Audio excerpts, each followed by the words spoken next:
There's too many people in here that are trying to get successful too fast because they want to prove it to their parents.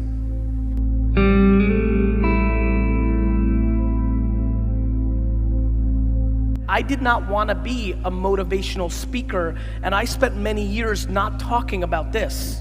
I mainly talked about this. But after a while, what started happening was I started reading enough comments, because I read all my comments, and I just started realizing so much of why people can't get there has to do with this, that I started talking about it more over the last 4 or 5 years. But I think they both matter. You could be the most optimistic, happy person up here, but if you don't put in the work, and if you don't know what work to put in, it's not gonna happen. Optimism is very close to delusion.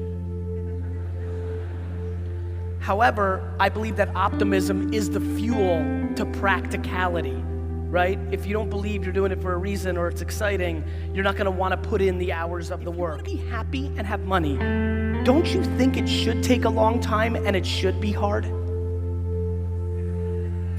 Right?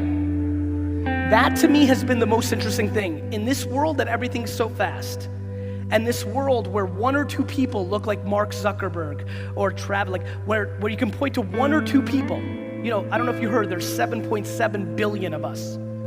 But because you can point to 1 or 2 people that got it fast and a lot, all of a sudden everybody thinks it should be fast and a lot. At 34 years old, after working for 12 years, helping build my family business, I left my family business and I had no money. When I left Wine Library day to day at 34 years old, I had nothing. When I started Vaynermedia, we started it in Buddy Media's conference room because I didn't have dollars to spend on rent. Imagine how early I think you are in your life. I believe that self-awareness and the ability to actually give without expectation are the 2 bricks of happiness. And it's been a big factor for me, which has allowed me to go fast. When you're stable, you can go fast because you're not worried about judgment. I've been able to do a lot of things because I'm not scared to lose. Because if I lose, it's my loss. If I lose money or time, it's my loss. That lack of fear is what gives an entrepreneur an advantage. That lack of fear is what lets somebody live life in happiness. We have to start having more important conversations of the operating system of your life. There are people here that work more on upgrading their phones than upgrading their minds. I mean it.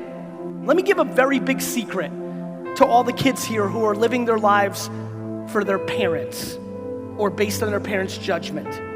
There's a very big secret that parents never tell you. If you go the other direction of where they want you to go and you become really successful, they are really proud and make pretend they never pushed you in the other direction.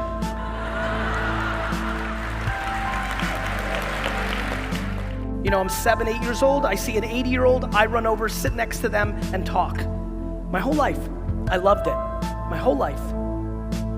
And the number one thing I learned in the first 20 years of my life, spending more time with old people than most kids, is the biggest thing I fear is regret. Regret is scary. Resentment is very scary. The biggest reason I push kids to do what they want versus what their parents want is because I'd rather them and their parents have 5 or 6 or 7 years of bad than 80. Because it gets very ugly when you're 60 and they're 80 and you lived your life based on what they wanted and now you resent them.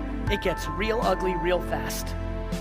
I would rather you have the pain for the next 5 or 6 years of fighting and then have 1 of 2 things happen, which I think both are amazing. Number 1, you were right. You were right, and you are an amazing fashion designer, not an engineer, and you built a real company, and your parents are gonna be very, very proud. Or, you were wrong. You suck at fashion design. Nobody liked it. But at least for yourself, you never have to live the rest of your life asking yourself, what if? You win both ways. You live in a culture with a lot of expectations. You live in a culture where parents treat their kids as a property that indicates who they are. So does most of the world. This is not a Southeast Asia thing. This is not a Indonesia thing. This is a world thing. Parents are insecure too. And they like their kids closing their gap. We have to start talking about it.